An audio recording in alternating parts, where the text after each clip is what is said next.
ईटा के तूर देता चोली के फीता के हर घड़ी करे गंदा इशारा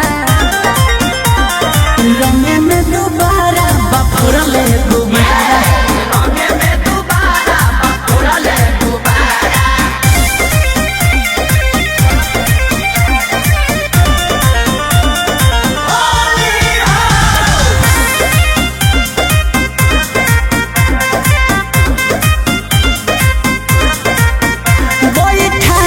निहुरा के डाले खिसियाई तो देह सुखरा के डाले एही पदेही के बालावा मौका छोड़े ना सूरज चना चलावा मन करे केस को दिखाना में आरा रंगे में दोबारा बफरले गुब्बारा